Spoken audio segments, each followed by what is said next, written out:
Hello students, already మనం previous వీడియోలో fundamental quantities అంటే ఏంటి, డిరైవ్డ్ క్వాంటిటీస్ అంటే ఏంటో చెప్పుకున్నాం. Units of fundamental quantities are called as fundamental units. Units of derived quantities are called as derived units అనే విషయం కూడా మనం చెప్పుకున్నాం. ఇప్పుడు మనం ఫండమెంటల్ యూనిట్స్ ఏమున్నాయి, అసలు ఆ ఫండమెంటల్ యూనిట్స్లో మనం ఎట్లా రాస్తాం, ఏ సిస్టమ్స్ ఉన్నాయి ఏంటనేది ఈ వీడియోలో జాగ్రత్తగా నేర్చుకుందాం. ఇప్పుడు any system of units, A system of units అంటే ఏమైనా సరే ముఖ్యంగా ఏంటంటే సీక్వెన్స్ ఎలా ఫాలో అవుతుందంటే, ఫస్ట్ మన ఆ సిస్టమ్ ఆఫ్ యూనిట్స్ చెప్పినప్పుడు ఫస్ట్ మనం లెంగ్త్ని మెన్షన్ చేస్తాం. సెకండ్కి వచ్చేసరికి మాస్ మెన్షన్ చేస్తాం, మాస్. థర్డ్కి వచ్చేసరికి మనం టైం మెన్షన్ చేస్తాం, టైం. ఈ సీక్వెన్స్లో వెళ్తాం, లెంగ్త్, మాస్, టైం. ఇట్లా చూసుకున్నప్పుడు ముఖ్యంగా ఏంటంటే మనకి 3 సిస్టమ్ ఆఫ్ యూనిట్స్ ఫస్ట్ మనం చెప్పుకుందాం. దాంట్లో సిస్టమ్ ఆఫ్ యూనిట్స్కి వచ్చేసరికి ఫస్ట్ మనకి ఈ ఫండమెంటల్ క్వాంటిటీస్ ఏంటి, లెంగ్త్, మాస్, టైం, ఇవి ఎలా ఉంటాయో చూద్దాం. ఇక్కడ సిస్టమ్ ఆఫ్ యూనిట్స్,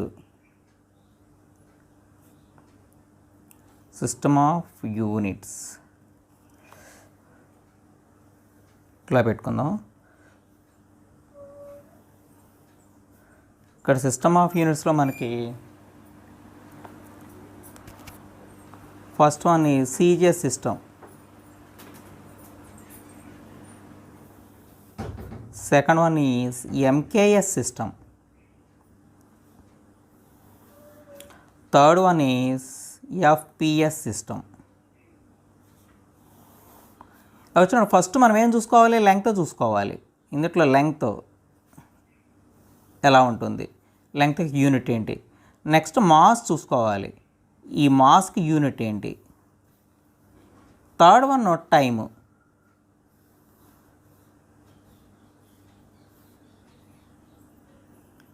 టైంకి యూనిట్ ఏంటి, ఇలా చూసుకోవాలి. Length, mass, time. ఇక్కడ లెంగ్త్ని ఇక్కడ ఫస్ట్ లెటర్ ఎప్పుడు కూడా లెంగ్త్ అని చూపిస్తుంది, రెండో లెటర్ ఎప్పుడు కూడా అంటే మాస్, థర్డ్ లెటర్ ఎప్పుడు కూడా ఏంటంటే మనకి టైం చూపిస్తుంది.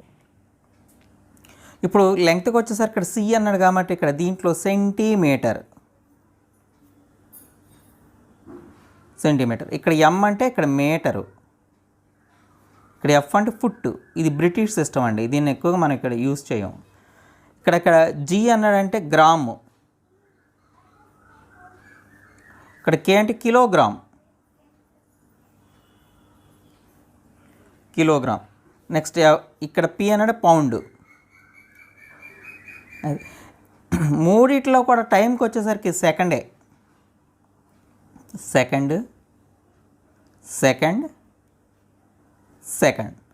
ఇలా ఉంటాయి. ఇప్పుడు మనకి CGS system, MKS system, FPS system, ఈ త్రీ సిస్టమ్ ఆఫ్ యూనిట్స్ అనేవి మనకు ఉన్నాయి. ఇప్పుడు ఈ ఎంకేఎస్ సిస్టమ్కి ఇంకా 4 ఫండమెంటల్ యూనిట్స్, ఒక 4 ఫండమెంటల్ క్వాంటిటీస్ అదనంగా కలిపితే మొత్తం 3 ఉన్నాయి కదా, 3 + 4 7 అవుతాయి. ఇంకా దానికి ఇంకో 2 సప్లిమెంటరీ క్వాంటిటీస్, మొత్తం 9 కలిపితే అవి వచ్చిన యూనిట్స్ మనం ఏంటంటే ఇంటర్నేషనల్ స్టాండర్డ్ యూనిట్స్ అంటాం, ఎస్ఐ సిస్టమ్ అని చెప్పేసి అంటాం, ఎస్ఐ సిస్టమ్ ఆఫ్ యూనిట్స్ అని చెప్పేసి అంటాం. ఇప్పుడు ఆ ఎస్ఐ సిస్టమ్ ఆఫ్ యూనిట్స్ గురించి ఇప్పుడు మనం తెలుసుకుందాం. వాటిలో యూనిట్స్ ఎలా ఉంటాయి ఏంటనే మనం ఇప్పుడు తెలుసుకుందాం. ఇక్కడ ఎస్ఐ అంటే ఇంటర్నేషనల్ స్టాండర్డ్ యూనిట్స్ అన్నమాట. ఇక్కడ SI system of units,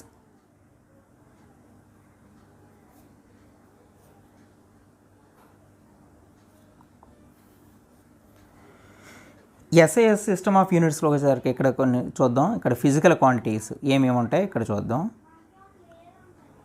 physical quantities, ఇక్కడ ఫిజికల్ క్వాంటిటీస్ ఏముంటాయి. నెక్స్ట్ యూనిట్ ఎలా తీసుకుంటాం, వాటికి సింబల్,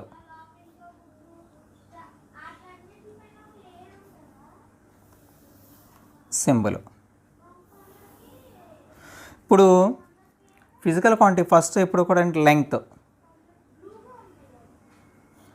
లెంగ్త్ ఈ లెంగ్త్కి యూనిట్ ఏంటంటే మనకి ఎంకేఎస్ యూనిట్లో ఏమైతే చెప్పాం అక్కడ కూడా సేమ్ అదే ఉంటుంది, మీటర్ తీసుకుంటాం. ఇక్కడ సింబల్ స్మాల్ ఎంతో చూపిస్తాం. సెకండ్కి వచ్చేసరికి ఇక్కడ మాస్కి వచ్చేసరికి ఇక్కడ కిలోగ్రాముల్లో చూపిస్తాం. సేమ్ మనం అక్కడ ఎంకేఎస్ సిస్టంలో ఎలాగైతే ఉందో అట్లా కేజీ. థర్డ్ వన్ టైంకి వచ్చేసరికి యూనిట్ ఇక్కడ మనకి సెకండ్, ఎస్ అని చూపిస్తాం. ఈ మూడు కూడా ఎంకేఎస్ సిస్టమ్ యూనిట్లో ఉన్నటువంటివి. ఇంకా వీటికి ఏంటంటే కొన్ని ఫండమెంటల్ క్వాంటిటీస్ని ఎడిషనల్గా కలిపారన్నమాట. 4 వచ్చేసరికి టెంపరేచరు, ఇది ఎంకేఎస్ సిస్టంలో లేదు. టెంపరేచరు, ఈ టెంపరేచర్ మనం ఇక్కడ కెల్విన్లో చెప్తాం. ఇది కేఆర్ తీటా. మనకు ఆల్రెడీ తెలుసు సెంటీగ్రేడ్ సెల్సియస్లోను లేకపోతే ఫారెన్హీట్ సెల్సియస్లోనూ చెప్తారు. అయితే కెల్విన్ స్కేల్ కూడా ఉంది. ఫర్ ఎగ్జాంపుల్ మనకి 30 డిగ్రీ సెంటీగ్రేడ్ సెల్సియస్ అనుకోండి, ఇది మన కెల్విన్ స్కేల్లో మార్చాలంటే 273 దీన్ని కలపాలి ప్రతిదానికిను. అంటే ప్లస్ 273 వేస్తే ఇక్కడ అంతా 303 కెల్విన్ వస్తుంది అనమాట. ఇట్లాగా ఫర్ ఎగ్జాంపుల్ మనకి ఏదైనా ఒక 20 డిగ్రీ సెంటీగ్రేడ్ సెల్సియస్ ఉందనుకోండి, అది కెల్విన్ స్కేల్లో మార్చాలంటే 20 + 273 అంత 293 కెల్విన్ ఇలా వస్తుంది. అంటే 20 డిగ్రీస్ అంటే 293 కెల్విన్ అనమాట. నెక్స్ట్ ఫిఫ్త్ వన్ ల్యూమినస్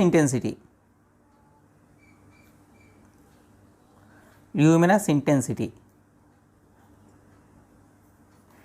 దీనికి క్యాండిలా యూనిట్ ఏంటంటే క్యాండిలా, సిడితో చూపిస్తాం. సిక్స్త్ వన్ ఎలక్ట్రిక్ కరెంట్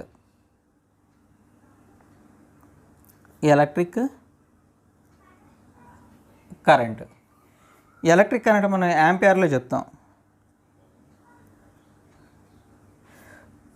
ఏతో చూపిస్తాం. సెవెంత్ వన్ మనకి అమౌంట్ ఆఫ్ సబ్స్టెన్స్.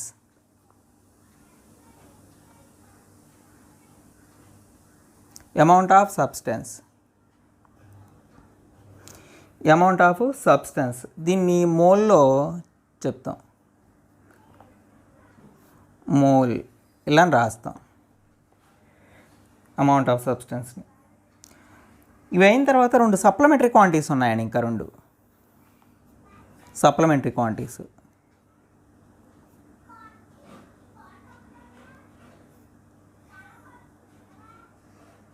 క్వాంటిటీస్ అవి ఏంటంటే ప్లేన్ యాంగిల్,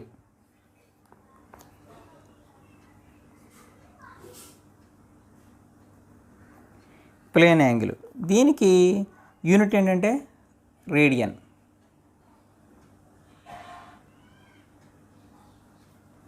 రాడ్, ఆర్ఏడి సింబల్ అలా చూపిస్తాం, రాడ్ అని. 9th one solid angle.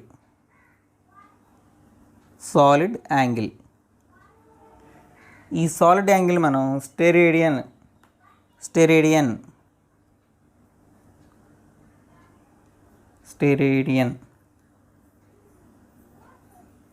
చూపిస్తాం, ఎస్ఆర్ అంటాం అనమాట. ఇవన్నీ కూడా ఏంటంటే మనకి ఎస్ఐ సిస్టమ్ ఆఫ్ యూనిట్స్ అన్నీ కూడా ఇలా ఉంటాయి. వీటిలో టెంపరేచర్, ల్యూమినస్ ఇంటెన్సిటీ అంటే బ్రైట్నెస్ ఆఫ్ ఆబ్జెక్ట్ని ల్యూమినస్ ఇంటెన్సిటీలో అంటాం దాన్ని. ఈ బ్రైట్నెస్ ఆఫ్ ఆబ్జెక్ట్స్ని ఇది ఇన్ని క్యాండిలాలు ఉంటుంది, దీని లేకపోతే ఇన్ని క్యాండిలాలు ఉంటుందని చెప్పేసి అట్లా మెజర్ చేస్తారు. దానికి ఎలక్ట్రిక్ కరెంట్ అంటే మనకి తెలిసింది, ఇది యాంపియర్లో మెజర్ చేస్తారు. ఇందులో ముఖ్యంగా ఏంటంటే మనకి అమౌంట్ ఆఫ్ సబ్స్టెన్స్ అంటే ఏంటి, ప్లేన్ యాంగిల్ అంటే ఏంటి, సాలిడ్ యాంగిల్ అంటే ఏంటో మనం తెలుసుకోవాలి. ఇప్పుడు అమౌంట్ ఆఫ్ సబ్స్టెన్స్ దాని గురించి తెలుసుకుందాం.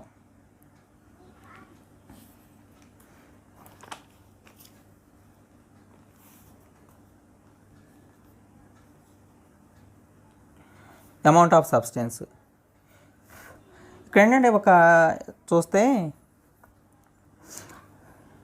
1 mole ఆఫ్ సబ్స్టెన్స్, ఇప్పుడు sir 1 mole of substance contains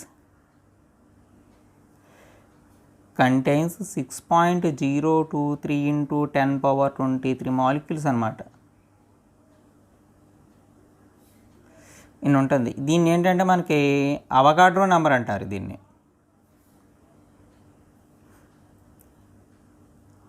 Avogadro number అంటారు. ఇప్పుడు మోల్ అనేది మనం ఎలా మెజర్ చేస్తామంటే 1 mole is equal to mole అంటే ఇప్పుడు కూడా మోల్స్ నంబర్ ఆఫ్ మోల్స్ ఏదైనా సరే 1 mole number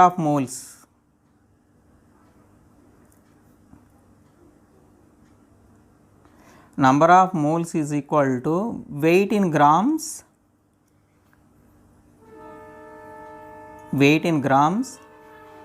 by molecular weight వేస్తాం.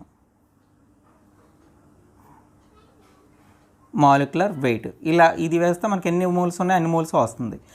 ఇప్పుడు సపోజ్ ఈ మాలిక్యులర్ వెయిట్ అంటే ఏంటో ఇక చూద్దాం. ఒక ఎగ్జాంపుల్తో నేను ఎక్స్ప్లెయిన్ చేస్తాను. సపోజ్ ఆక్సిజన్ ఆటం తీసుకున్నాం అనుకోండి. ఈ ఆక్సిజన్ ఆటంలో ఈ న్యూక్లియస్లోకి వచ్చేసరికి 8 ప్రోటాన్స్ ప్లస్ 8 న్యూట్రాన్స్ ఉంటాయి. Number of protons plus number of neutrons is equal to mass number అంటాం. సో దీని యొక్క అంటే మనం నెంబర్ ఆఫ్ ఎలక్ట్రాన్స్ని మనం తీసుకోను, ఎందుకంటే ఇక్కడ మనకి electron weight is very negligible. It is ఎంత ఉంటుందంటే ఒక ప్రోటాన్ మాస్లో ఆర్ అదర్వైజ్ ఒక న్యూట్రాన్ మాస్లో 1/837th పార్ట్ ఉంటుంది. ఇంత పార్ట్ ఉంటుంది ఇది ఎలక్ట్రాన్ మాస్. సో దాన్ని ఏంటంటే మనం నెగ్లెక్ట్ చేసేస్తాం. So number of protons plus number of neutrons it is called as a mass number అని చెప్పేసి అంటాం. ఇదే మన వెయిట్ కింద వస్తుంది. సో ఇక్కడ వచ్చేసరికి అటామిక్ వెయిట్ వస్తే ఎంత వస్తుందంటే ఓన్లీ ఒక సింగిల్ ఆటం తీసుకున్నప్పుడు atomic weight of oxygen is equal to 8 + 8 మొత్తం 16 అవుతుంది. అదే మాలిక్యులర్ వెయిట్ తీసుకున్నాం అనుకోండి, మాలిక్యులర్ వెయిట్ ఆఫ్ ఆక్సిజన్ ఇప్పుడు ఒక మాలిక్యూల్లోకి వచ్చేసరికి అంటే O2 అని రాస్తాం. మాలిక్యూల్ ఎన్ని ఉన్నాయి? 2 ఆటమ్స్ ఉన్నాయి. 2 ఆటమ్స్ ఉన్నాయి కాబట్టి 2 × 16 32 వస్తుంది అనమాట మాలిక్యులర్ వెయిట్. సపోజ్ మనకి ఇప్పుడు 32 grams of number of moles in 32 grams of oxygen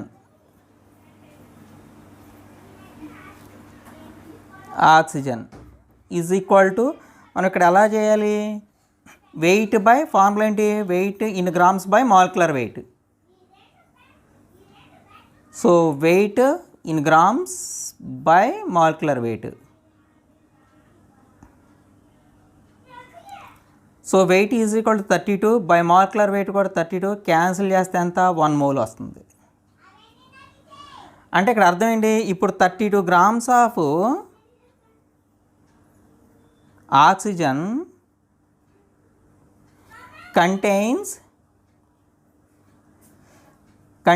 how many molecules? 6.023 into 10^23 molecules ఉంటాయి. అది ఇలా మన దేనికైనా సరే మనం క్యాలిక్యులేట్ చేయొచ్చు. ఇది మోల్ కాన్సెప్ట్ అంటే ఇట్లా ఉంటుంది. నెక్స్ట్ ప్లేన్ యాంగిల్ అంటే ఏంటో చూద్దాం. ప్లేన్ యాంగిల్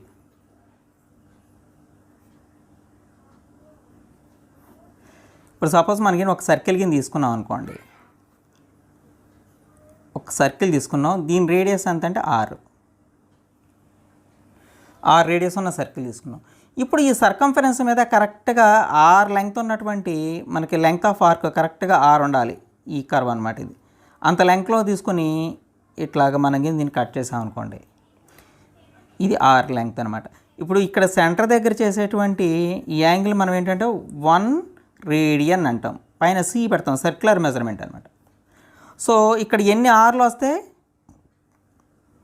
అంత యాంగిల్ ఉంటుందన్నమాట సెంటర్ ఆఫ్ ది సర్కిల్ దగ్గర. సో ఇక్కడ ఎన్ని ఆర్లు వస్తే మనం క్యాలిక్యులేట్ చేద్దాం. దానికి ఇప్పుడు సర్కంఫరెన్స్ ఆఫ్ సర్కిల్ ఎంత? మనకి circumference of circle is equal to 2 pi r. So angle at the center of circle is equal to మనం ఏం చేయాలి 2 pi r బై ఎన్ని ఆర్లు వస్తాయి అన్ని రేడియన్స్ కదా బై ఆర్ వేస్తున్నాం. క్యాన్సిల్ చేస్తే మనకి 2 pi రేడియన్స్ వస్తాయి. 2 pi రేడియన్స్ వస్తుంది. ఓకే, ఇవి డిగ్రీస్లో చెప్తే మనకి ఎంత అది 360 degrees. So 2 pi radians is equal to 360 డిగ్రీస్కి ఈక్వల్ అవ్వాలి. So pi radians is equal to 360/2 cancel చేస్తే 180 డిగ్రీస్కి ఈక్వల్ అవుతుంది. Therefore pi radians is equal to 180 degrees. ఇది ఇలా వస్తుంది. సో ఇది ప్లేన్ యాంగిల్. నెక్స్ట్ ఈ సాలిడ్ యాంగిల్ అంటే ఏంటో ఒకసారి చూద్దాం. సాలిడ్ యాంగిల్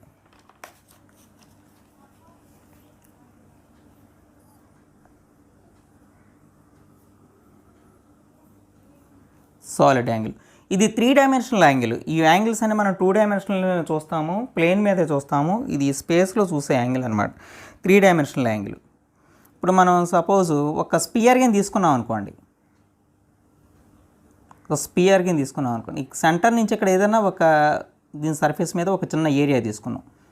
దీని సెంటర్ నుంచి ఈ ఏరియాస్ అన్నీ కూడా ఇలా కలుపుకుంటూ వెళితే మనకేం వస్తుందంటే ఒక కోన్ వస్తుందండి. ఇలా ఒక కోన్ వస్తుంది.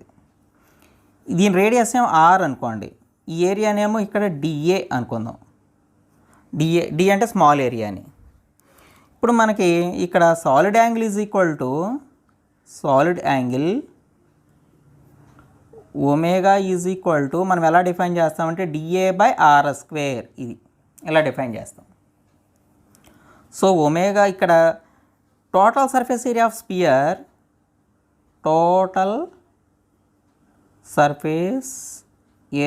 Spear is equal 4 pi r² ఉంటుందండి. So therefore total solid angle at the center of sphere is equal to మనకి 4 pi r² by area by మన r² వేయాలి. r² ఇక్కడ r² కానీ క్యాన్సిల్ అయిపోతే 4 pi స్టెరిడియన్ ఉంటుంది. ఇది సాలిడ్ యాంగిల్ అనే కాన్సెప్ట్ ఏంటంటే ఇది. ఓకే, మళ్ళీ నేను నెక్స్ట్ వీడియోలో ఈ యూనిట్స్ ఎలా రాయాలి, ఫిజికల్ క్వాంటిటీస్ అనేది డిస్కస్ చేస్తాను. Until bye.